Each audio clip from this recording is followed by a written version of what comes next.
First of all, this is the BS Report with Bill Simmons. It might be cool, I don't know. And if it's not, I don't care. The BS Report with Bill Simmons. Bill Simmons works for ESPN. He's also named the sports guy, and he writes a comical sports column. He must be a popular dude. The BS Report. It's got a real dirty sound, like a rusty steak knife cutting through a well-aged steak. Now. Here's Bill Simmons. Welcome to the show, another extended, lavish edition of the playoff podcast. We're about to do round two. We have Cousin Sal on the phone right now. We have Aaron Schatz from Football Outsiders and a couple other mystery guests. But let's get to Cousin Sal, who actually had a big week last week. Sal, you there? If I had a nickel for every lavish podcast I've done this week, I'd have money for the teaser for the playoff games. What's going on, Bill? You're on strike. You're doing a podcast. You're doing a roast on Damashek's show this week. Yeah, it's going to be good. Tune in. You're staying busy.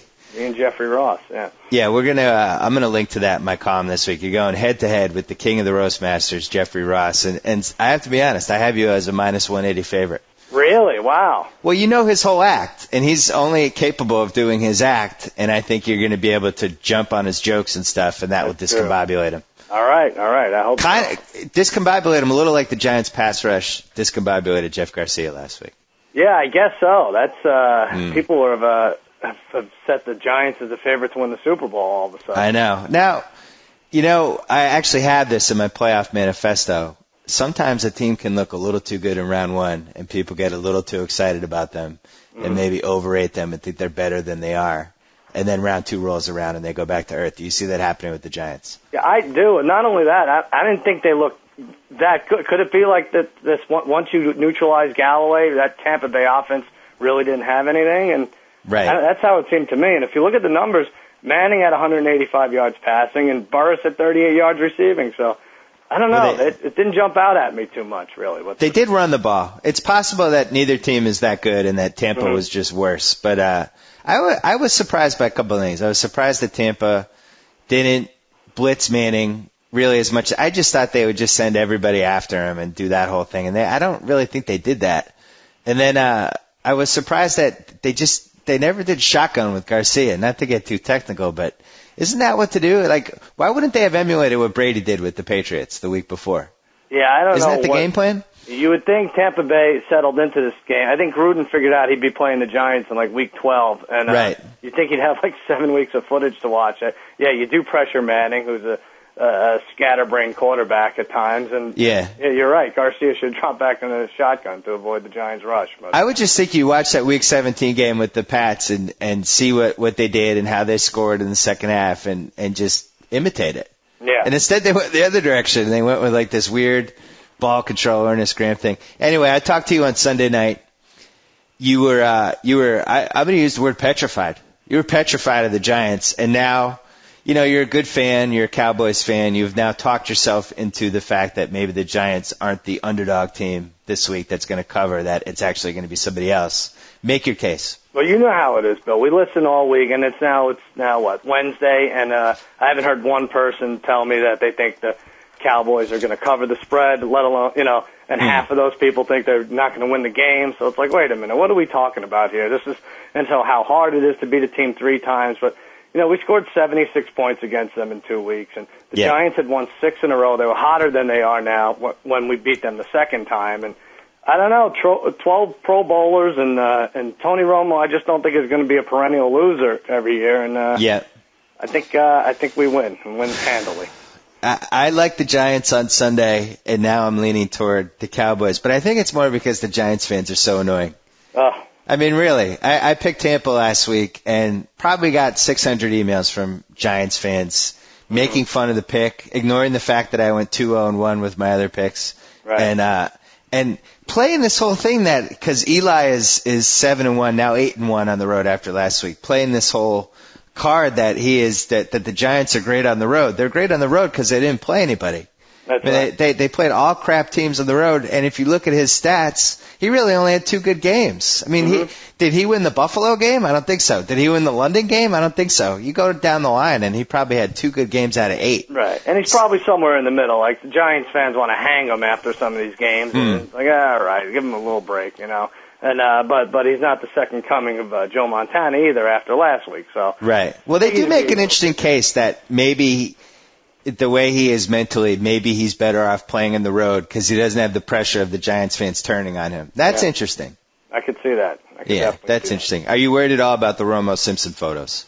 I don't think so. We didn't even know who we were playing at that point. So you can only watch so much tape and spend so much time in the media room, and rather than being in Mexico with Daisy Duke. I think that was a smart move on his part. Yeah, I think you gotta go away, relax, recharge the batteries, have some dumb conversations with a dumb person. You're ready to roll. You talking about Jason Witten? Did he get to go? He went with his wife. Yeah, he's the other guy in those pictures. Oh, yeah, because Romo, well, that was always a weird thing for me, is that Romo and Witten room together on the road. They don't have their own rooms. That's right. It's a little strange. Yep. I mean, I like you, but I would much rather have my own room than to room with you on the road 8 But you know times what? a year. We do room on the road, and it works out, right? It did. It did the last time. Let's go to the other. Actually, no. Let's switch to. Let's go to the Colts-Chargers game. Just so we know, I thought this line would be 9. You thought it would be 7.5. Oh yeah, I forgot. Yeah, we can't go through the charade anymore where we predict the lines because we do this on Sunday night. There's no way either of us aren't going to see the line. So go ahead. No, so I guess 9. I thought it'd be higher than it is, and you hit it right on the head, 7.5, and it is 7.5. So. Yeah, I said 7.5 because, well, for a couple reasons, but mainly because I normally would have said 8 or 8.5, but I thought T.O. was worth a point. And then I also think the Giants fans knocked down the line because Vegas factors that in. So really, I think this is a 9-point line that is about 1.5 points lower than it should be. Yep. Is it still 7.5 or no? Still 7.5 right now. Okay. All right, let's go to Colts-Chargers because that's probably the easiest game on the board out of all these games. What did you say for this one? I thought it was 8.5. You said 7.5, and it's 8. And I think it so we remains split 8 right now. Yeah, so we split that one. But has it gone up because of the Gates injury or no? No, it stayed at 8. So it's interesting. I think the Colts are in a good spot here, right? They're not going to take the Chargers lightly because they lost to them. But look how they lost to them. They managed to throw 6 interceptions, and Vinatieri misses the field goal, and the Chargers barely win. It's not going to happen again. This game, it feels like stealing to me. Yeah. I don't want to give away my picks because that would ruin Friday's column, but I don't see how you'd take the Chargers in this game. I can't even imagine making a case for them. Well, we all know that you and your beloved Coach Belichick are not above stealing, so go ahead, just steal. Steal the game. Maybe I should. That hurts. That really hurts. That you're still piling on 4 months later. He makes a mistake. So we both agree that you'd be very hard-pressed to make a case for Phil Rivers and Norv Turner in this game. I think it's like 27-10, especially when you see how Tomlinson takes games off. And Norv Turner, how does he not throw screens to Tomlinson in the first half? That was like Rivers was getting rattled, and Tomlinson couldn't get out of the gate. And so throw some screens there and there, mix it up. But I guess he finally did catch on. It's become personal with me and the Chargers because I was on pace for a very nice weekend. I won't expand on the details, but just a very nice weekend. We'll leave it at that. And then after watching that first half, I panicked and made some arrangements for that weekend to be cushioned if it didn't turn out to be a very nice weekend. And then it turned out that it was a very nice weekend, only my arrangements had made it not so nice. Did that make sense? You're talking about cheating on the wife, right? No. I'm talking about, I'm talking about if gambling were legal, the things I would have done. I hear you. Yeah, but damn them for not showing up in the first half, really. Yeah, I mean, come on. That was bad news. I have to admit, I got scared when they showed the split screen of Jeff Fisher and Norv Turner, or maybe the back-to-back shots or whatever. I was a little concerned. All right, let's go to Pats Jags. All right. What did I say? 11? Well, we both said 14. Oh yeah, 14. No, yeah, we both said 14, and it opened at 11, and it's at 11.5. And I think you felt the way I did. Like, you can't even consider Jacksonville unless you throw 14 on the board. Right? That should be the opening line. Isn't I thought it was up to 13. It's not? Oh, I'm sorry. It is up to 13. You're right. Right. You're right. Yeah, it'll end up at 14. I don't know why Vegas has been a little off. I mean, they cost themselves a lot of money with the Pittsburgh-Jacksonville game. I don't think they could figure the Patriots. They either get murdered or they make a killing on these Patriots games lately, right? I do, if you're going to make the case for the Jags, I'm going to make a case a little bit different than what people have said.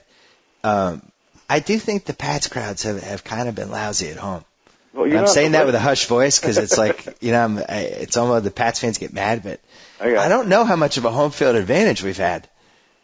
Yeah. It's not like the old days. I can tell you that much. I don't even think it matters where the Pats play anymore. Probably You're not. right. I mean, but the Jags, they didn't impress me with the way they let the Steelers back in that game. I kind of think this defense is a little overrated. Well, and then the John Henderson injury is not helping. That doesn't help. But one thing's for sure, if the Pats don't go 19-0 this season, I mean, you might as well be the Rams of this season. I know. How sick are you of hearing that? No, well, it's a valid point. It ruins the season.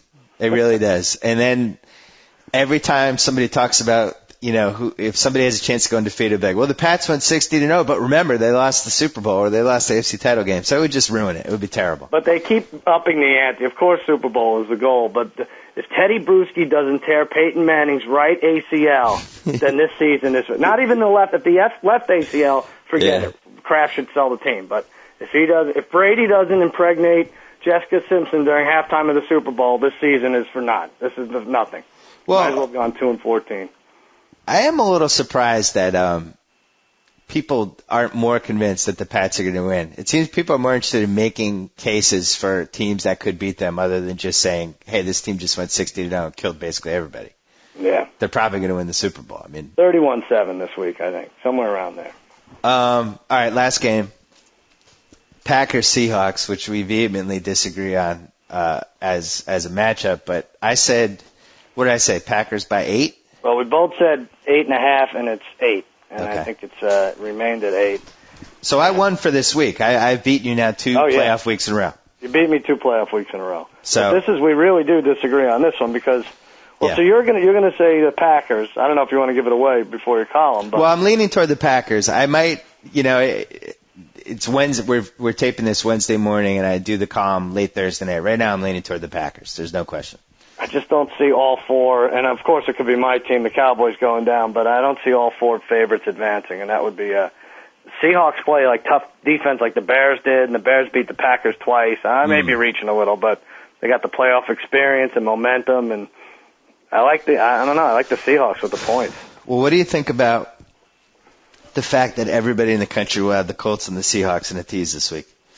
The Colts and the Seahawks? Yeah, I mean the Colts and the Packers. I'm sorry. So both 2 -8. Yeah, bring them down to under a field goal, and just hope they both win by 3 or more. I could see that. Seems like one of the most obvious bets that's been out there.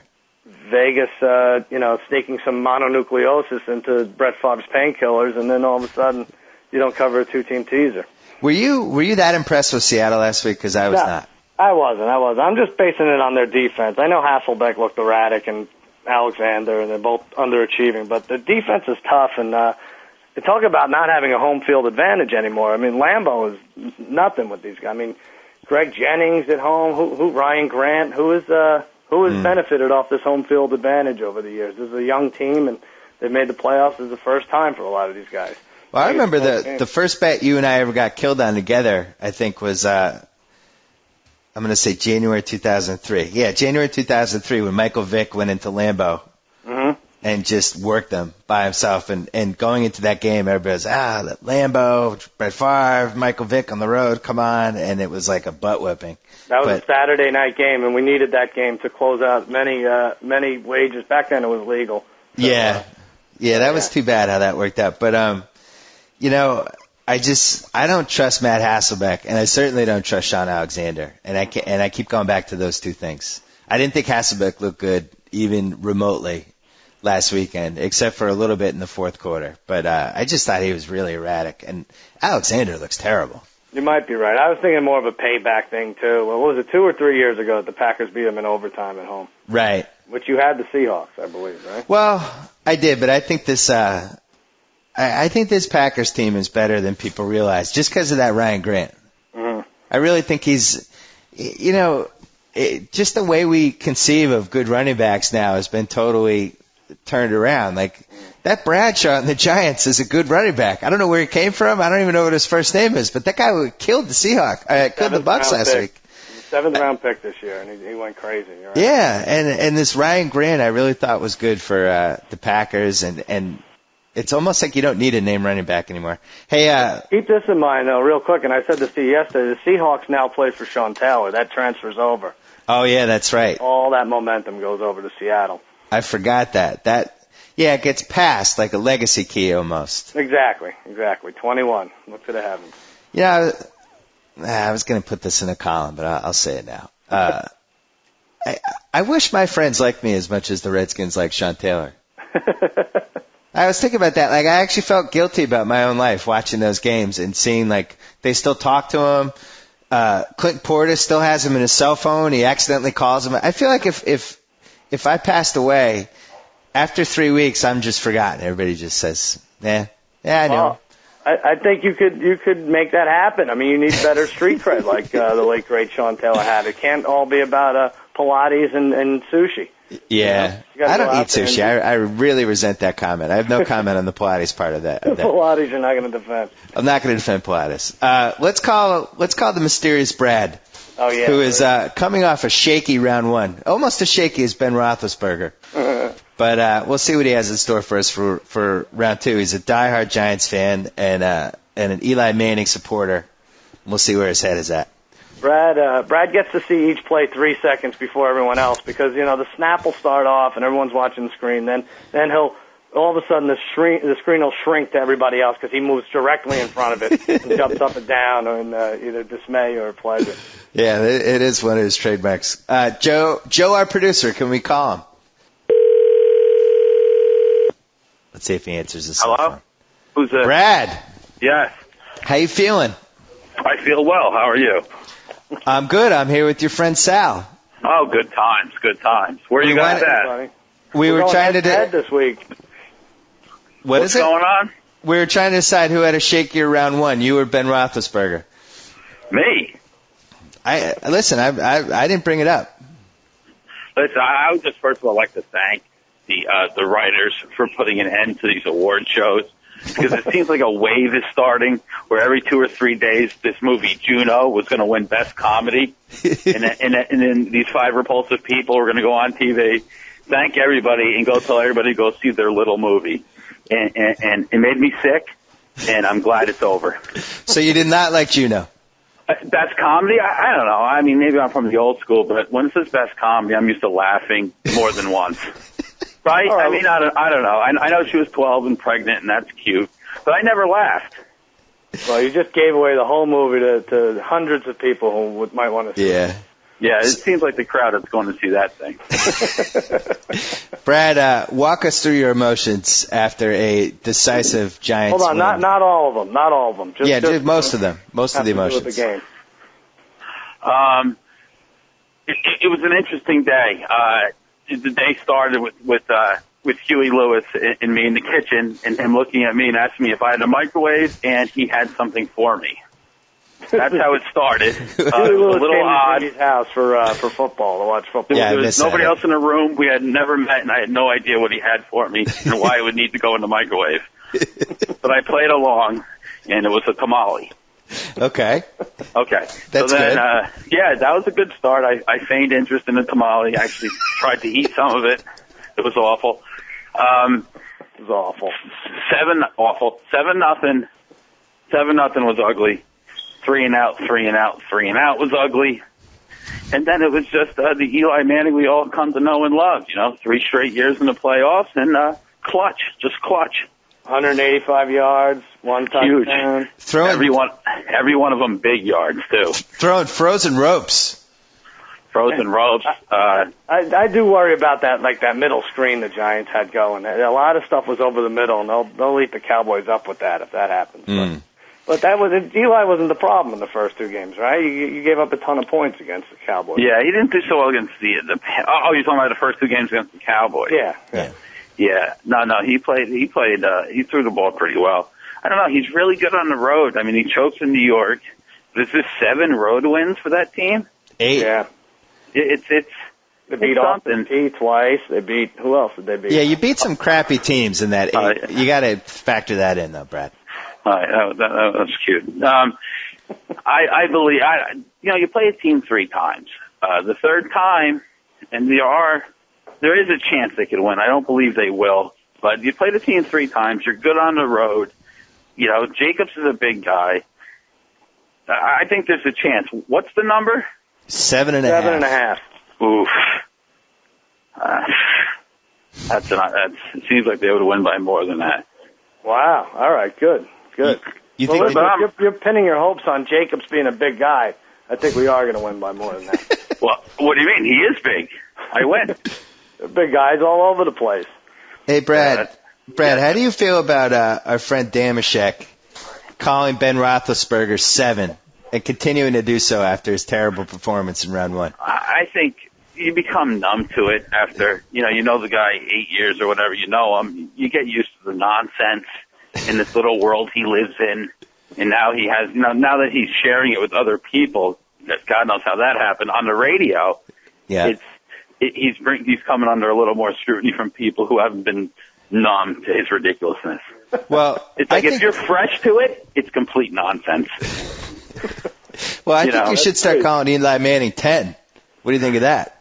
I think, I don't know. It doesn't seem, I'm used to your nonsense as well.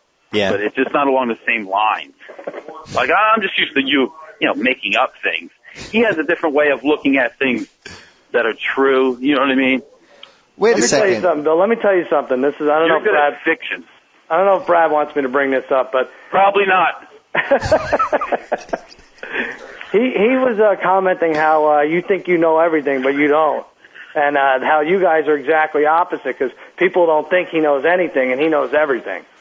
Yeah, here's the approach you took, which was the smarter approach as I approached 35 years old. Yeah. Look like you know some stuff. Right. Talk.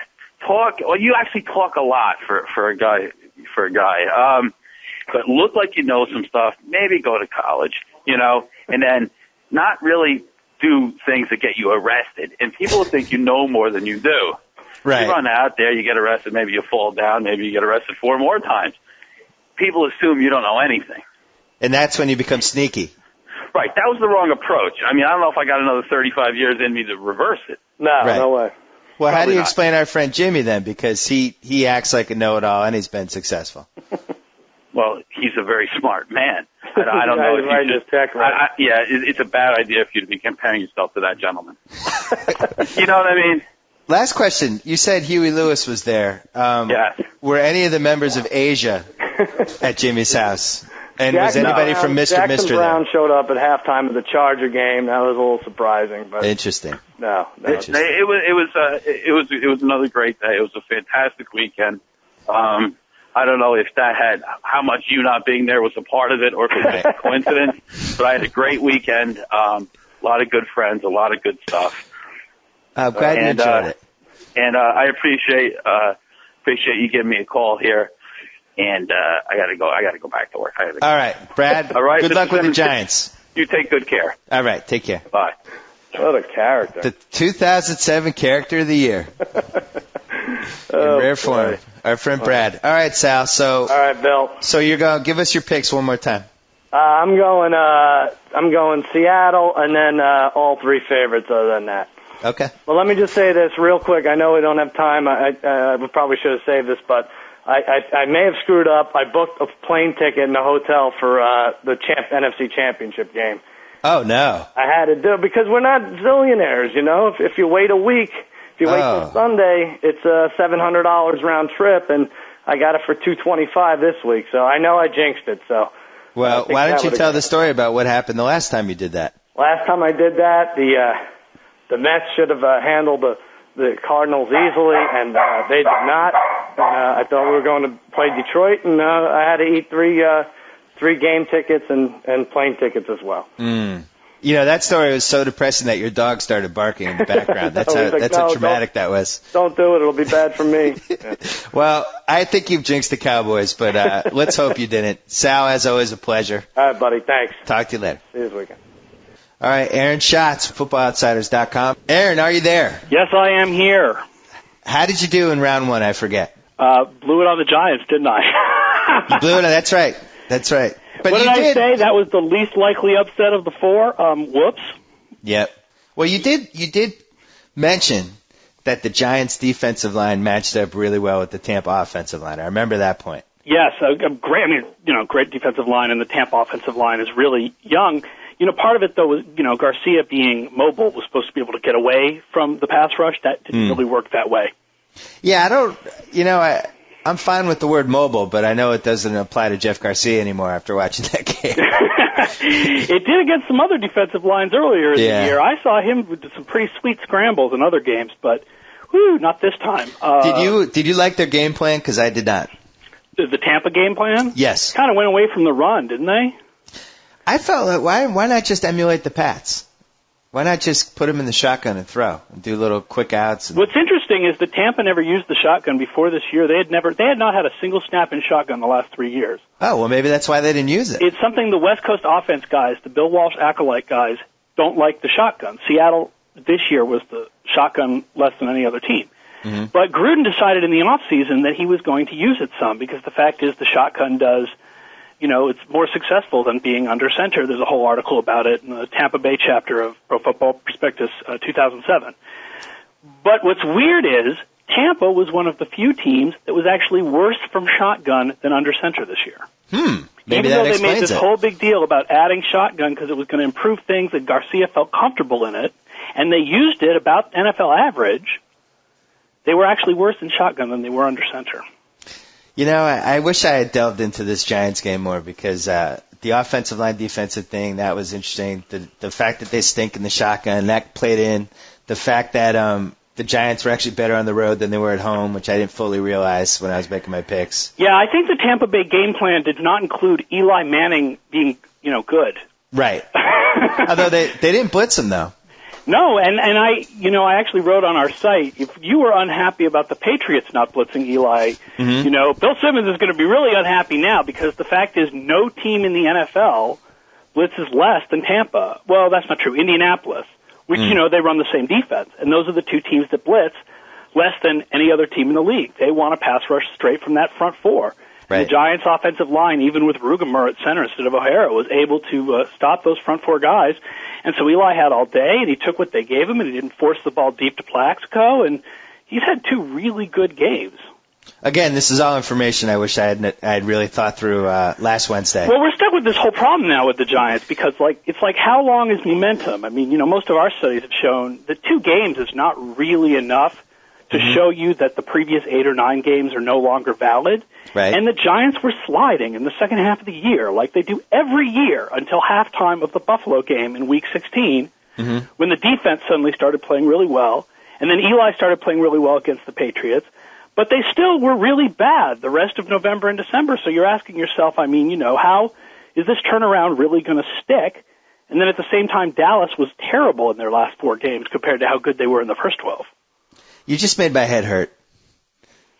My head hurts. Okay. I'm like. I'll try it like this: Giants bad until last 2 weeks. So are they good or bad? Dallas good until last 4 weeks. So are they good or bad? I understood all your points. I'm just saying that I think this game is now impossible to pick from what you just laid out. No, I agree. I can't believe I'm saying this because Giants fans, have kind of been upset at me all year for being negative. I mean, in our preseason predictions, I picked the Giants to get the first pick in the draft. Because I said if this team starts 1-4 or 0-5, they're just going to go full Kotite on Coughlin. Yep. And it's going to be terrible. But that's not the way things worked. And now I'm starting to think that depending on the health of Romo's thumb and T.O.'s ankle, they could actually upset Dallas. It seems so ridiculous, but I just can't get out of my mind the way Dallas played against Washington with all their starters, or at least most of them, in the last game of the season. It was awful. Well, you just mentioned that the Giants fans were after you. They came after me last week after I picked Tampa. And you know what I might do? I might pick Dallas just to ruin the Giants season. I should actually pick the Giants because my picks have been so bad. You got that negative vibe thing going? Yeah, I basically put the stink on them, and then Dallas will cover, and then the Giants fans can continue to blame me because I ruined their season. But the fact is, they should have kept their mouth shut. Well, don't blame me if you get an angry phone call from Archie. Yeah. Well, wait. Let me ask you this while we're on the subject of the Giants. What would be the most satisfying Super Bowl win you could have for the Patriots as a fan? Giants, Cowboys, or Packers? Cowboys, because they were the best team in the NFC for the year as a whole. But what about the chance to beat Peyton Manning and then Eli Manning? I feel like we already beat Eli Manning. Right. I mean, it would be a shock. I mean, if the Giants made it to the Super Bowl, the line, I think, would be a lot larger than it would be if it was the Packers or the Cowboys, because as much as they, let all their emotions out in that last regular season game, they're not as good a team overall when healthy as those other two. The storyline all the media wants is Favre. Yeah. I mean, that's the greatest storyline of the year, the idea of Favre in his possible last game, although now it looks like he'll come back yet again, against, trying to destroy the perfect season against the Patriots. That's the storyline that a lot of people want. It's going to be amazing if that's the game. Yeah. And I really think that the amount of the Packer fans, it's going to be a home game for them. And it probably is going to be a home game for Dallas, too, in the Super Bowl. Either of those teams, if they make it. And probably the Giants. So anyway, I wouldn't be surprised. Patriots fans travel really well now. It's a very different time now from like 96. They didn't in Jacksonville, though. Yeah, but who travels well to Jacksonville? You have to go to Jacksonville. I do think that once other people got down to Jacksonville, it was basically like, no, don't come. And that staved everyone off. Hey, do you have any interesting numbers that might swing me on this Giants-Cowboys game? No, I mean, an interesting thing that I was going through looking for stuff is that the Giants are the second worst defense in our ratings against tight ends. And Witten just destroyed them first game of the season. Mm-hmm. But then in the second game, he only had 12 yards on 2 catches because they ended up using him a lot to block because they were having major problems with the Giants' pass rush. Because remember, the first game of the season, Strahan's not playing yet. So once the Giants' pass rush had really developed by that game in week 10, they couldn't send Witten out on as many pass patterns to take advantage of the fact that the Giants' safeties aren't that good. They had to leave him back to block. So if they can send him out on pass patterns, he could do really well. But if they have to leave him back to block, then the offense is in a little bit of trouble. I like that one. Now you've made me think. That's a good one. That was like how I ignored your thing about the defensive-offensive line last week. Now I'm going to be thinking about this Jason Witten thing. Yeah, well, I mean, he's always an important player in the Cowboys games because of all of the great receiving tight ends. He's the best blocker. Yep. And being the best blocker also means he's the one most likely to be held back to block. And also, he's their best possession guy other than T.O., and if T.O. is playing at 50% or 60%, what does that mean? Yeah, that's one of the reasons why this game is so hard to predict. Because nobody knows, will T.O. play? If so, how good will he be? Is this going to be like the Super Bowl where he came back and was, 90%? Or is it going to be 50%? Or is he not playing at all? God, it's impossible to pick. It really is. Yeah. This is the toughest one. I couldn't believe it because 2 weeks ago it would have easily said that if these two teams played in the playoffs in Dallas, that the Cowboys would just destroy the Giants. Yeah. All right, let's go to Seahawks-Packers. What do you think? I think that I'm taking the ball and I'm going to score. For both sides? No, I mean, you're going to hear that line 100 times on Saturday. You snuck the Hasselbeck line by me. Yeah, you're right. I didn't even. No, I like this game, too. I mean, I'm liking, you wrote it, I think, last week, and I'm feeling kind of the same way. Given the way Dallas has played recently, I think Green Bay is really the best chance to go to the Super Bowl out of the NFC. Yep. But the Seahawks are a pretty good team here. One of the things, of course, is that the Seahawks are really driven on defense by that front seven, really strong pass rush. But I think Green Bay allowed the fewest sacks of any offensive line this year. In our adjusted sack rate, that's, sacks per pass play adjusted for opponent, Green Bay's offense is number one in not having Favre get sacked. Some of that is Favre throws the ball. He's smart about throwing the ball away. Right. But that was such a huge problem for Washington that's really not going to be as big a problem for Green Bay because they're good against good pass rushes. And also the Washington guys dropped a lot of passes. Well, I mean, Seattle guys drop a lot of passes too. It's not as bad as it used to be with Darryl Jackson out of town, but Their receivers aren't necessarily 100%. I was a little surprised that DJ Hackett had such a good game, but Deion Branch didn't play. They say this week that Branch is going to play, so who knows? That's another interesting dynamic because the Packers are really bad against slot receivers because their safeties, especially that guy Tari Bigby, is terrible in pass coverage. Right. And the nickelback's not really that good, that guy Dendy. And so they've given up some big games to slot receivers, and I don't think there's a team that goes three wide more often than the Seahawks in the NFC. I mean, the Patriots and Colts do it more often, but in the NFC, I think they go three wide more than any other team. So if they, find that slot guy against Bigby, there could be some big gains there. Well, my point was that the Seahawks defense did look good last week, but part of the reason it looked good is because, I'm going to say 4. The Redskins dropped 4 huge passes that would have kept drives alive or got, been a big play or whatever. And I'm not sure the Packers dropped those passes. Yeah, this was a little bit of argument between me and the readers on Football Outsiders in the past week. I think that the quality of the Seattle front seven leads to their secondary being a bit overrated. I don't think Trufant belongs in the Pro Bowl. Really? He's a nice guy. He's a good player. But I think that there were definitely better cornerbacks in the NFC this year. Like who? Roderick Hood from Arizona. Charles Woodson from Green Bay. What about Asante? What? Asante? Well, Asante's in the AFC. I'm talking NFC. Oh, I thought you were talking whole league. I'm sorry. Oh, no. Asante is...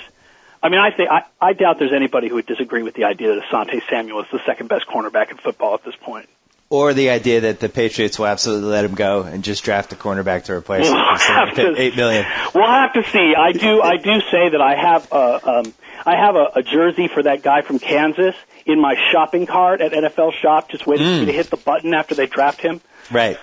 Yeah, I'm not going to say Belichick's easy to predict at this point, but if they re-sign Samuel for $70 million or $80 million or whatever, Nate Clements kind of money, it would just fly against everything they've done the last 7-8 years. They do have to find money for Moss too, and that's sort of the issue. And the fact is that pick of the 49ers is very likely a cornerback if they let Samuel go, and Dante Stallworth has probably already called his real estate agent. Yeah. And that's the thing about the big free agent cornerbacks. I would really take a chance on Samuel or Nnamdi Asomugha long before I would Trufant, because Trufant has been somewhat successful in the last year or two because they've moved to more of sort of a cover 2 type style in Seattle. And I always remember in man coverage the way Torrey Holt would just beat up on him every time they played St. Louis. And if I were, it's not going to be as bad as Jason David, but if I was a team that played a lot of man, I don't think I would want him. Yeah, everybody for the Pats, they keep talking about linebackers, get a young linebacker. They don't draft linebackers. They like veteran linebackers. They like guys who are smart. They'd rather have somebody who's basically washed up like Seiya, who's smart as a whip, versus some young guy who doesn't know where to go. Yep, and they take young corners. And that's it's funny. If the thing about Samuel as a free agent, if Asomugha doesn't, if he's not going to demand the same kind of contract, that could be kind of a steal because he's really talented. The guy from the Raiders. So you're leaning toward the Packers in this game? Yeah, I'm definitely leaning towards the Packers. I wouldn't write off any of the visiting teams this week, but I think the Packers look really good. Really? You would not write off the Chargers? No, because of the fact that Manning does historically have trouble with the 3-4. Manning having trouble means he only has great games instead of spectacular games. Yep. But, the Chargers have done things against them in the past, and it's unlikely that they'll have 2 punt return touchdowns this time. But when you have a situation where one team is one of the top 5 special teams in the league, and the other team has the next to last special teams in the league, that's a situation where you could have 1 or 2 random special teams plays decide the game. It doesn't usually work out that way, but it's more likely to work out that way when you have a huge difference in special teams. And the Colts' special teams are awful in every way except punt returns. Right. And the Chargers' special teams are great in every single way. That's interesting because you would think like a Norv Turner team would not have good special teams. I don't know why, but you just think that. Yeah, I guess it's because of the whole thing about discipline, but then again, you would think Tom Coughlin teams would have great special teams and no penalties, and until this year, the Giants had terrible special teams and all kinds of penalties. So the discipline thing doesn't really, doesn't actually work out in the numbers when teams get on the field that way. Right. So what do you think, what other numbers do you have for this Colts-Chargers game? Well, the thing is that I was talking about the tight ends with Witten. Okay, well, the Colts are the second best team against tight ends. And so that makes me think that the Antonio Gates injury hurts LaDainian Tomlinson more than it hurts Rivers. Because if Gates were to play, I think they'd do a good job covering him. But it would take Sanders out of the box. Yep. Without Gates, they are free to stack Sanders in the box on every single first and second down, no matter what, and keep him straight on Tomlinson. And Tomlinson did not look good last week. No, I mean, listen, he's the blocking there has sort of gotten worse. I don't know what happened to Marcus McNeil this year. Tomlinson's still really talented, but you do have to get the blocks to make it happen. And, Sanders goes after everybody. The guy's amazingly talented. That's why he's Defensive Player of the Year. And if you don't have to use him in pass coverage against, the greatest running back of the last, 5 or 6 years, that's a pretty good thing that you get to put Sanders on LT instead. What do your numbers say for the number of people who punch a wall when they realize that they took the Chargers and then they're down 10-0 and that they picked a team with Norv Turner and Phil Rivers and that team has to now come back against Peyton Manning and the Colts? I think that instead of punching the wall, somebody should smack them across the face with a book and say, Antonio Gates was injured. What were you thinking? Yeah. I don't see how anybody – first of all, I don't see how this line is 8. It should be 10. It should be at least 10. And second of all, I don't see how you make a case for the Chargers. It's because of that stuff with the 3-4, I think. And the Chargers have, they stopped the perfect season that the Colts had a couple years ago. Yeah. Another interesting guy to watch here is going to be Dallas Clark, because he didn't play the first time these guys played each other. And he's not really a tight end. He's really a slot receiver. And the Chargers are dismal against slot receivers. Drayton Florence lost his starting job, and he's the nickelback now. Their safeties are all terrible except for Eric Weddle, and Weddle's not a pass coverage guy. He's a hitter. So Clark could go nuts on them this week. All right. Let's go to our beloved Patriots hosting the Jags. The line started at 11 and moved all the way to 13. Yeah, that's a little surprising because I really don't see the Jags as a team that's going to get blown out here. Because I think they're going to run enough to keep it's not like they're going to be giving the ball back to the Patriots constantly where the Patriots can just score and score and score. So, I think I said this last week. Jacksonville looks like a team of destiny that just picked the wrong year to be the team of destiny. They should have picked a year where the Colts and Patriots were not this good. Last year would have been good for them. Yes. Or the year before. If they had done this the year before, they would be Pittsburgh. But, listen, people will point at us and say Homer, but the fact is, when you have the best team in the history of the regular season, you kind of have to assume they're going to win every game in the playoffs until they don't. Yep. I made that point with Cousin Sal, who was on just before you. Same thing. It's like people, it seems like they're talking themselves into reasons why the Pats could lose. Yeah, people are so busy talking about Jacksonville as a northern team that can run the ball that they don't think about, well, what if there's not that much wind? Does Jacksonville really have the secondary to keep up with Brady or Manning on a no-wind outdoor day or an indoor day? God forbid they beat the Patriots. They go to Indianapolis after that. Mm-hmm. And Rasheed Mathis had a down year. We do this kind of game charting thing and produce cornerback numbers, and he was way down from last year in those. And so I could see, Moss just using the size and in the red zone and having a big day against Rasheed Mathis. And, Sammy Knight he has a lot of tackles this year, but that's not necessarily because he's that great or that fast anymore. And the linebackers struggle in pass coverage, and Mike Peterson's not going to play. And, you can talk all you want about how great their running game is, but they also have to play defense against the Patriots. The other interesting thing is they gave up a lot of yards up the middle on runs this year, which means, Patriots could run up the middle on them, and some Maroney draws up the middle. As good as those defensive tackles are, Stroud's not around at this point, and they gave up a lot of yards up the middle, and the Patriots could definitely run on them. What's funny about this game? If they call the hold on the left tackle on the 4th and 2 Gerard draw, and it was a hold, we're talking about Pats Pittsburgh right now. Yeah, that was really interesting the way that I was surprised. Jacksonville 28-10, and then Gerard was awful in the second half. Awful. Except with his feet. He was terrible. Awful. As good as he was this year. I really wonder about them if they and I don't know the exact date on this, but they haven't had to play from behind and win a game in about 2.5 months. Yeah, I remember you saying that last week. And the answer is that they have. It's against Indianapolis. But they lost. Yeah. We haven't seen, and I don't see how anybody gets through the playoffs without having to come from behind once. They almost had their moment in the Pittsburgh game because Pittsburgh jumped out to the 7-0 lead. Immediately they get the kickoff return to the 2-yard line, and it's 7-7. They did come back. I mean, they came back against Pittsburgh to score at the end and take the lead and win. Right, but but after they had already given up a huge lead themselves. Yeah, though I know they came back and they did the game-winning field goal, but I want to see this team when they're down 10, down 11, down 12, down 13, and they have to throw the ball and they can't do the mix and match. Because even that last drive, it was kind of ball control-y. I don't know. Yeah, it's interesting. The Patriots, it's a small sample size because it's not like they were in a lot of close games here.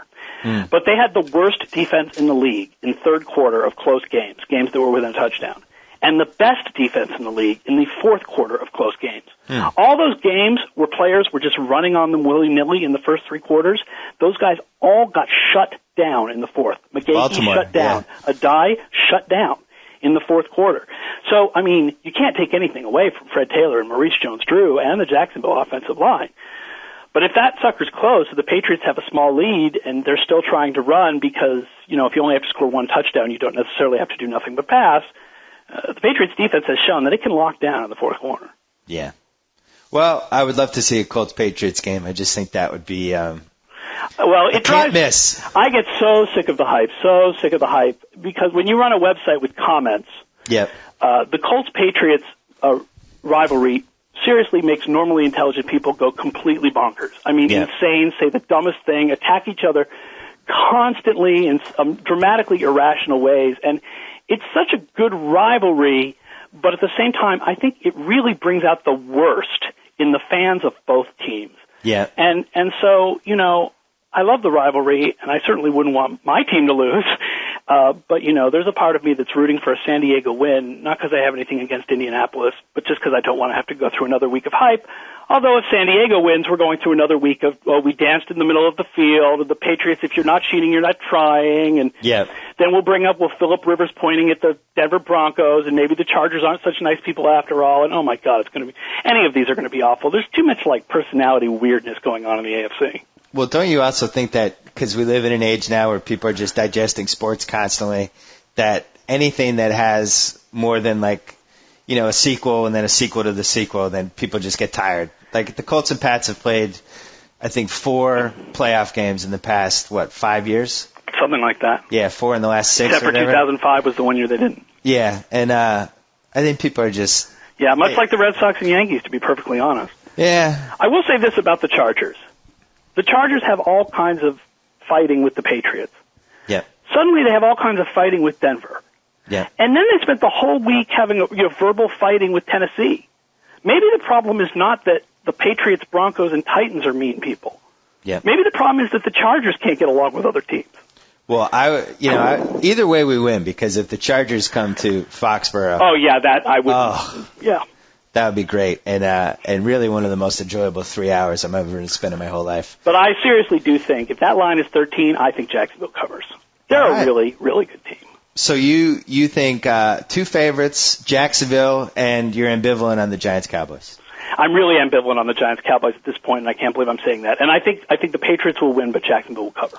All right, Aaron Schatz, we'll look for you on FootballOutsiders.com, and you do some stuff for the worldwide leader as well. Yeah, the Stat Notebook. We'll have the Stat Notebook that goes up on Thursday in the Sunday Countdown section of the NFL section on ESPN.com. And, I'm in most of the issues at ESPN, the magazine, at this point, too. So cool. All right, Good luck. Talk to you next week. All right, I'm going to call 2 of my buddies at work, and we're going to sneak attack them. And normally I don't like to do this, but screw it. Let's see how it works. The first one we're going to call my buddy Jeff, who is the co-creator of my playoff manifesto that I've put 4 versions of on ESPN.com. We're up to Playoff Manifesto 4.0, and actually next year I'm probably due for a 5.0. Let's call him at work and see what he's thinking, and odds are he'll probably be thinking the same things that I'm thinking, but let's see. Ready. Hey, you're on the podcast. Right now? Yeah, I'm calling you out of the blue. Can I do some Bill Walton? No, you can't. I was going to call Chip to get his thoughts on the Packers, my buddy Chip, but I I decided that there was no way he was going to answer if he knew I was calling. So I'm getting you're a Vikings fan. The Packers, you root for them because they're in the same division. You almost feel like it's another one of your sons advancing. Well, I have to adjust to this because I want to first congratulate you on the podcast so that you've got your voice down about 4 octave levels. It's so good. Thank you. People who are listening don't know that Bill used to be a high falsetto, and this actually is better than Walton working on the stuttering. It's just that. But you know what it is? It's still too high. I think it's great. Thank you. All right, so Packers -8, Seahawks. Really, the NFC. What are you, North now? NFC North. NFC North's best Central. chance in about 10 years. Well, the Bears, I guess, last year, but then everybody knew they weren't going to win. Your best chance in about 10 years to win a Super Bowl. I can't believe I have to talk as if I'm a long-time Packer fan. But you're a long-time NFC North fan. Yeah, that's true. It's good for the NFC North, which by default is good for the Vikings in some twisted way. No, I think I've been doubting this Packers team the entire time because we all remember what Favre was capable on, where you just throw it up and the ball gets intercepted. And now he's actually put it together. He's actually running an offense instead of just throwing it. And the running game seems to be for real. Right. And do you think if you had to bet your money on any of the NFC teams, which one would you go with? Outside of the Vikes? You know that you're down to the Packers or Dallas. You really are from what you're seeing. You're not sold on the Giants. No, not yet, because there's still, this goes back to the manifesto, is that you still have Eli Manning, I think, that is too shaky as a quarterback. Well, that's the real reason I wanted to have you on. The Packers thing was just a guise, but we came up with this manifesto years and years ago, and I've done 4 editions of it on the website. I should have called you last week, but we ran out of time. And last week we were faced with this game that went against everything the manifesto ever told us, this Jags-Steelers game. And everything was pointing to don't take the Jags. Right. And you love the Jags, and we argued about it on the phone. And I ended up taking them, even though I knew it was something weird was going to happen. And as it turned out, the final line was Steelers +2.5, and they lost by 2. They lost by 2.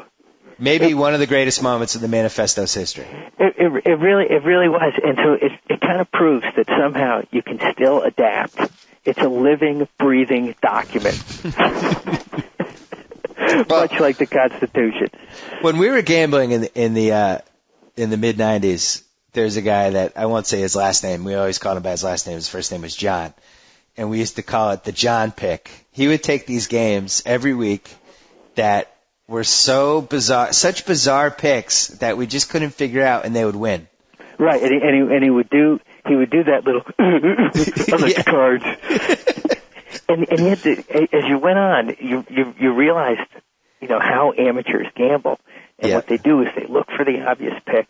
They take the road favorite, and you certainly never want to go the obvious way, unless it's Pittsburgh-Jacksonville. Yeah, but, last week I talked myself into it because the Jags did pass one test of the manifesto, which was that they were a hot team heading into the playoffs, which is something the manifesto liked. So you could have made the case for them on that, but everything else was pointing against them. Right, and I even thought, even though they had some games where they were resting some starters, but even Tampa, when you look at their last 4, even when the game doesn't count, you don't want to back in. You just don't want to go into the playoffs soft. And the Packers actually, conversely, if I remember, they outside of that Bears game. Yeah. They actually were still playing good football all the way to the end. And they even won in Week 17. They did. Well, they did, and they really, they didn't have to. So I think in this game, I think when after finishing watching the Washington-Seattle, I was thinking that no line is too high enough. Although I think we both get emotional after we've made wrong calls, and I was wrong at that one. But yeah. But I just looking at that Seattle team,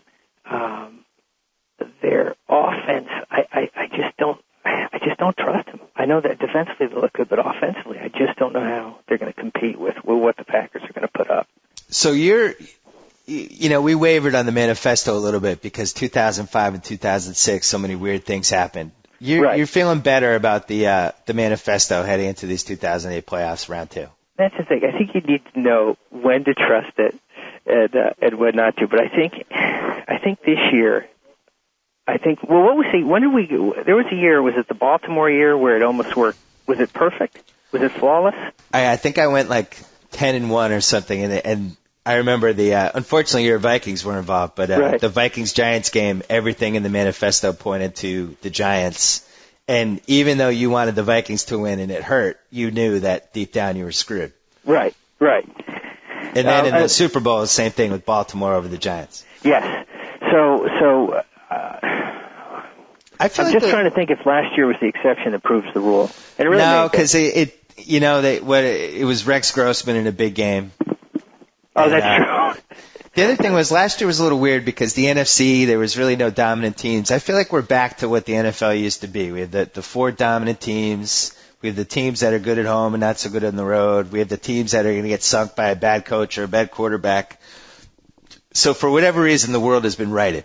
Right, and how long has it been to that point where you could just go, and like you wrote in an article, you can bet New England and you can almost count on winning every week. Generally, you can bet Green Bay, you can bet Dallas, and you usually get the performance. So we might be back to the dominant era. That would be nice. What about the X factor in this game? Yep. Which is the demise of Seattle's running back. Sean Alexander. It's like night and day. Yeah. There's no there anymore. Right. I don't see the Seattle thing at all. I really don't. I thought Hasselbeck was crummy. So and it opened up at 8. Is it still 8 or we drifting up? It's still 8. People seem to like the Seahawks defense, and the public still doesn't totally trust Favre because he's burned them so many times. He has. And I do have a soft spot for Seattle because as we go back, and it's kind of funny you're calling me on the podcast since having children, I've been out of the football scene for about 10 years, just trying to hang on. Do you remember when Seattle played there? Who was the cornerback they had with the black dreadlocks? Well, they had 2 of them, and I thought it was the same guy, and I thought he was all over the field. That's right. It was Al Harris and Mike McKenzie, and you thought this guy was having the greatest game anyone's ever had. But what was great about that game is, and you have to like Hasselbeck. Remember, it went into OT. Yeah. They have the coin toss. And he says, we'll take the ball, and we're going to score. Right. And I loved him for that. Well, they've been playing that clip a lot this week. I would just say it right now, we want the ball, and we're going to score. Okay? Is that okay? I said it. I mean it. Thank you. All right. Yeah, I mean, and you have to like Hasselbeck. But the problem is this is really just Hasselbeck. The funniest thing was after that game, even though the Seahawks, and I think we had both taken the Seahawks and they ended up not covering. Or I don't remember how it turned out. I think we covered. I think maybe we had the Seahawks money line, or I forget how it worked out. And we were supposed to be upset at Hasselbeck, but you were so fired up that he did that at the coin flip that you didn't care.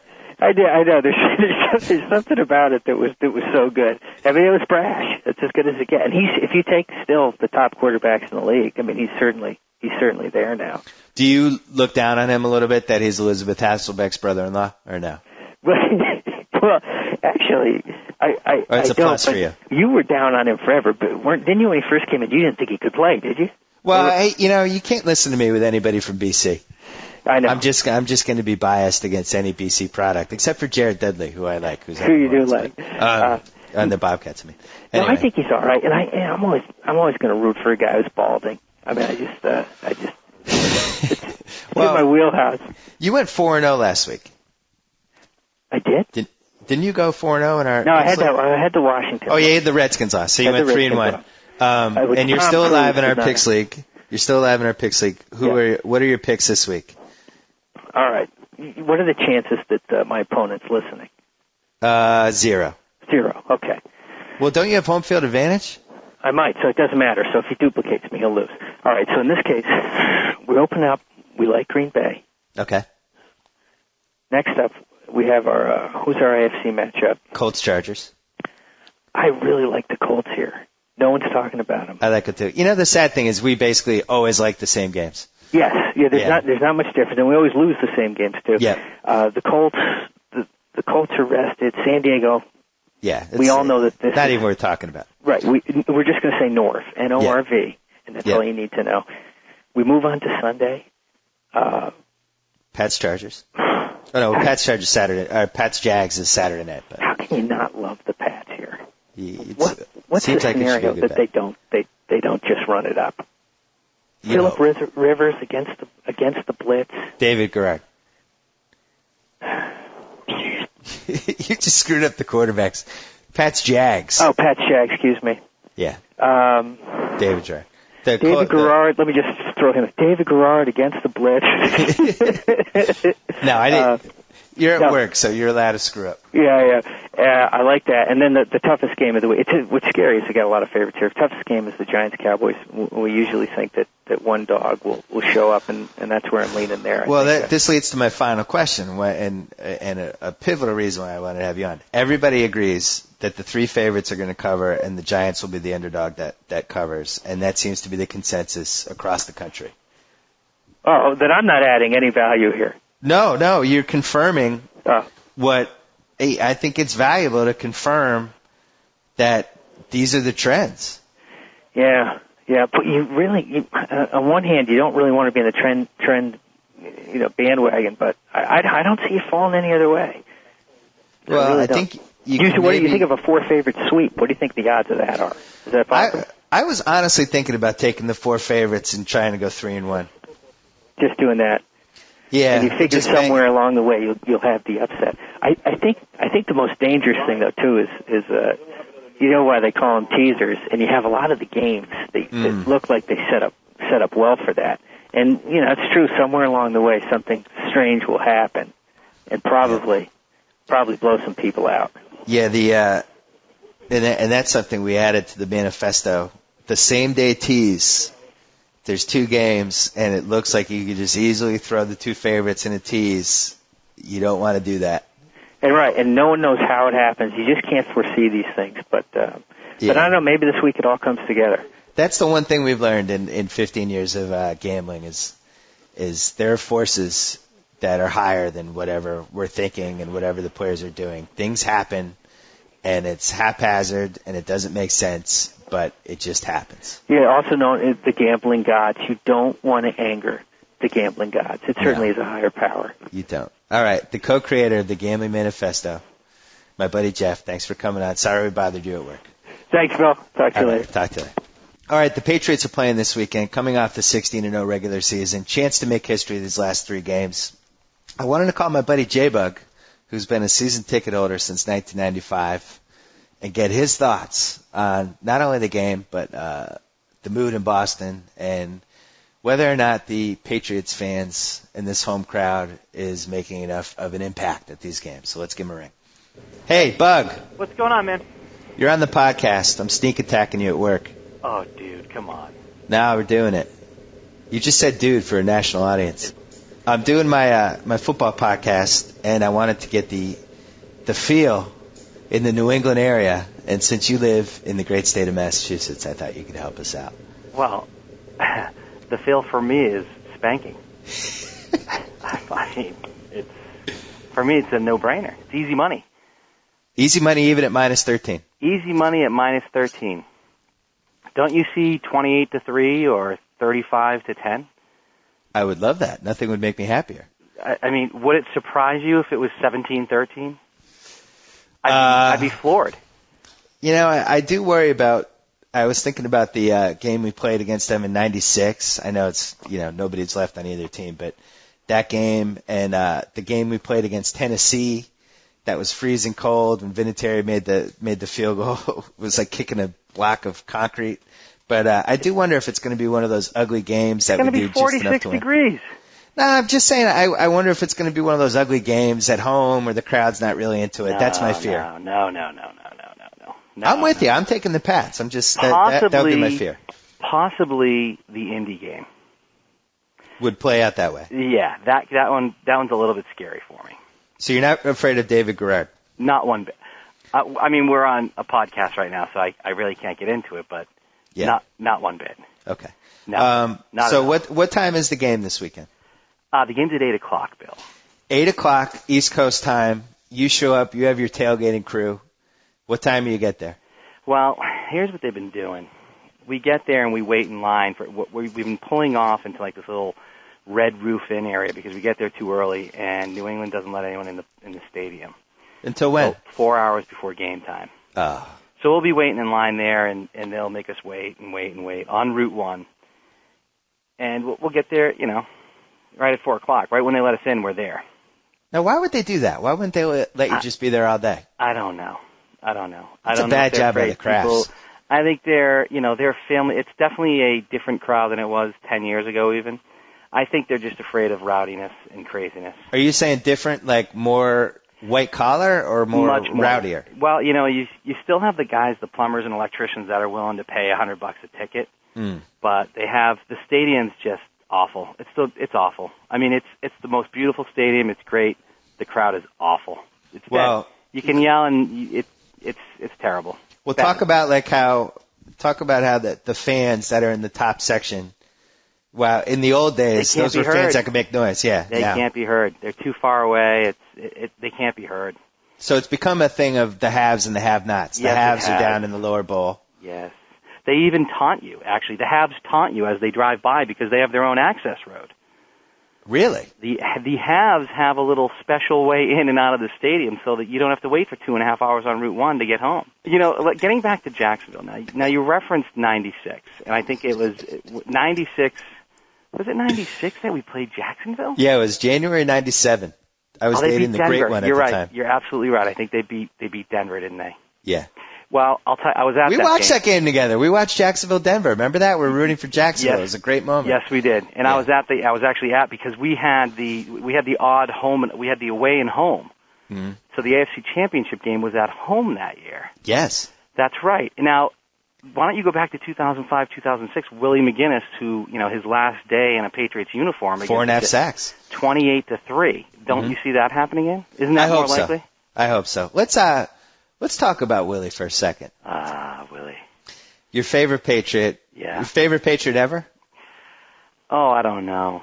He's up there. He's in your pantheon. He's up there. Yeah. You had his jersey. You wore his jersey. You've been a season ticket holder since '94. 95 was when we got the season ticket. 95. We went to every game since 94. I think 95 is when we got the package. So you had the Willie jersey. Willie goes to the Browns. The problem is, Bill, you didn't have to have season tickets before 1994, right. So we just went to all the games. Right. Go ahead, so Willie, you buy his jersey, he goes to the Browns. You still wear the Willie jersey? I do. Explain to us why you have not bought another jersey. Why would I? Why if you're wearing a Hog Hanna jersey, why would you buy another jersey? You're gonna I think I wrote about this, about how you're almost better off having the jersey of a guy that's not on the team anymore over rolling the dice with Adalius Thomas or somebody, and then 2 years later he's a salary cap casualty and you're stuck with this $200 jersey. This is accurate information. I remember getting teased and taunted on the airwaves because of that column that you wrote.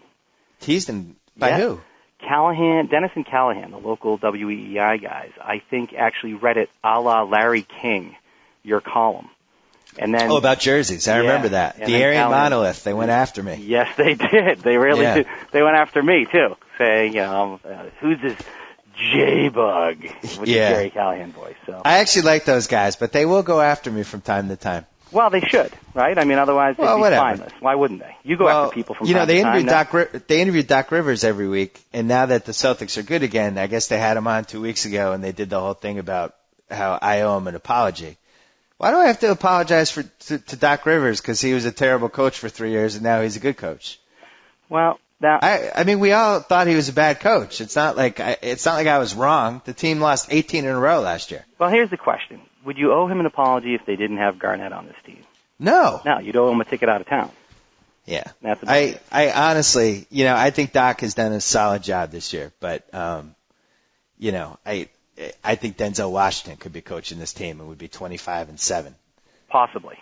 Well, Garnett, Garnett is basically having a player coach. I've gone to a lot of the games this year, and I'm not like your dad, but I've gone to a lot of the games, and the guy is just charismatic, and he rises. He's the reason why the crowd is good again. If they were, let's say they were 25-7 or somewhere around there, I don't think the crowd, without Kevin Garnett, the crowd wouldn't be the same. The guy just oozes energy. It's great to watch him play. Never takes a night off. Never. Hardest working man in showbiz, like the Bruce Springsteen of the NBA almost. Almost. I'm afraid he's going to have an aneurysm. He really is just, the guy's insane, in a good way. All right, last question. Sure so thing. the Red Sox win the World Series. Yes. The Patriots are the heavy favorite to win the Super Bowl, and now the Pats are 29-3. The Boston has a chance here for a historic, almost like the Grand Slam in tennis or golf. It would be not the Grand Slam because it's only 3 and nobody cares about hockey. The Grand 3 Slam or whatever you want to call it.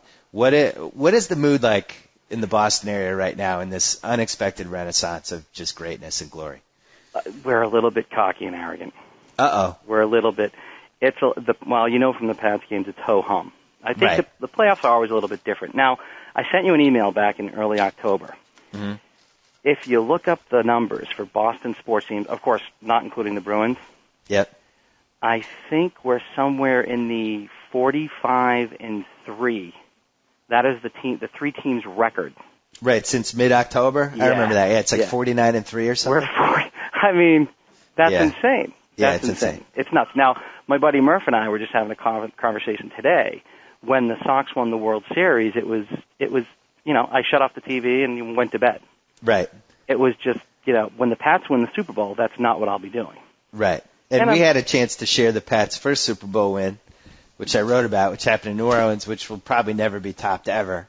But it is funny to think, like, back then versus now, and you look at the crowds that the Pats, I don't want to say they're bad crowds, but I don't think we have the home field advantage of a lot of other teams. No. Although I am going to let me ask you this, though. The whole thing of the state-of-the-art NFL stadium, it doesn't seem like it works for anybody. No, definitely not in New England. Because you put the first section is all the rich people, Yep. and then you have the suites right behind them, and then you have like the club seats right above that, and then by the time you get to the fans who show up 5 hours before the game, they're a million miles away. Well, what it has helped is my hemorrhoids, because there's no longer the aluminum seats. But that's about it. Yeah. Nothing else. But deep down, you miss the aluminum seats. Without a doubt, because you slam on them, you smash them. I've got a beer cup holder now. It's Beer cup holder. Beer cup holder, man. At Gillette. I mean, in Foxborough, you get a beer cup holder. Well, you miss the old stadium. I do. I really do.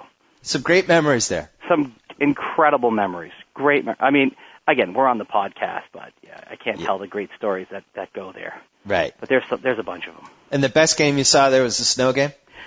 I would say, you know what? Before the snow game, it was the Steelers. It was the AFC Championship game against the Steelers. That was fantastic. When Bledsoe led to Terry Glenn with the long bomb, that was just, it was the Fog Bowl. Wait, which one was that? That was 96. Was it 96? No, we're getting old. We're screwing up our dates. No, it was. It was Bledsoe to Terry Glenn. It was against the Steelers, and it was before the... we were a 3 seed. That's right. We were a 3 seed. And it was before the Jacksonville game. Right.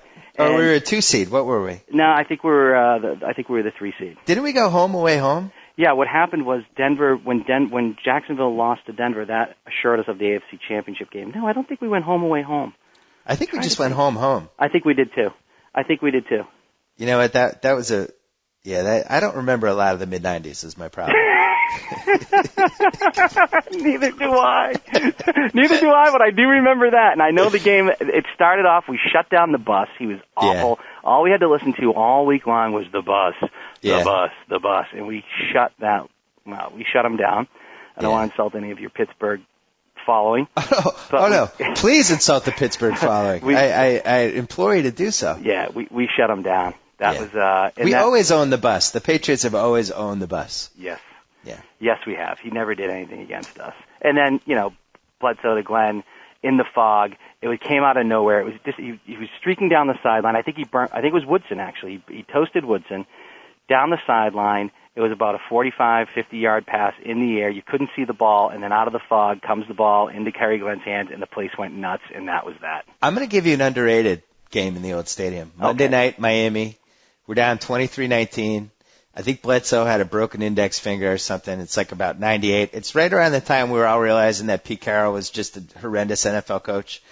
And Willie McGinnis returned a touchdown 55 yards that game, I believe, if that's the same game. So Bledsoe's driving down. Carroll is calling for the last time out. Bledsoe looks at him, ignores him, and just continues to do the drive, and then ends up flinging it into the end zone to somebody I can't remember for the game winner. And it was like, and that was when we thought, all right, here comes Drew. He's making the leap. Yeah. He's Larry Bird. He's Roger Clemens. Like we thought he was moving to that level, and that was really his highlight. Well, that was, I think, the highlight for Bledsoe was the Minnesota game when we were down in his rookie year, yeah, that was fantastic. And you know what I miss? I miss being a sports fan from that crappy team where you're not making the playoffs. Like this is what these up and coming teams are feeling right now, which we already have. It was 94, it was his rookie year, and we started out 0-11. And we were 4-11 going into the last game. Remember we lost the 4th in one game? And then well, there's others in Pittsburgh, I think. There's other sad sack stories. I mean, there was one game we were 5.5-point dogs, and it was 7-zip, and he snapped it out of the end zone for the 7-2. It was murder. It was freaking murder. So anyway, we're 4-11, and it's the Miami game, and it's Bledsoe's rookie year, and Miami needs a win in New England to go to the playoffs. Right. And he hits Timpson. Remember Michael Timpson? Of course. Hits him in the end zone for the winning touchdown in Miami. It was 26-20. I believe it was. I think you're absolutely. And Miami. Well, that was the Minnesota was 26-22. Was that Miami game 26-20 as well? No, the Miami was 26-23. Yeah, and it was freaking just greatness. Well, the thing I remember about that Minnesota game in his rookie year was that after he completed it, he didn't celebrate. He kind of turned around and looked at the bench, but he didn't raise his hands or anything. Like he was kind of cool about it, and that's when I started thinking, and I think we all did. We were like, we might have something with this guy beyond what we thought. Maybe he's not Frankenstein. And then I think that was his put him on the map moment. And then in '98 when he had that back-to-back, because we won that game, and then remember we won that game with the Jets where they didn't line up for the 2-point conversion, and the kicker ran it in. Oh gosh, yeah. Remember that? Yeah. Yep. And after that, I think people thought, all right, Bledsoe's made the leap, and that really turned out to be the highlight or the pinnacle that he reached with the Patriots. It all comes to Parcells too. I mean, he's the guy that changed Kraft, of course. I mean, just you couldn't ask for better owners than the Kraft family. But they screwed the Parcells thing up. Yeah, he played such a big role. Yeah, such a big role. I do think though that Drew, because the Brady Bledsoe thing was so divisive, that people forget, including myself, I will include myself in this group, people forget how important it was when we drafted him and how bad we were in the 6 years before he came along and gave us a credibility that we just didn't have along with Parcells. Well, there's been a waiting list ever since. Yeah. I mean, that pretty much sums it up. And we thought we thought the team was moving the year before.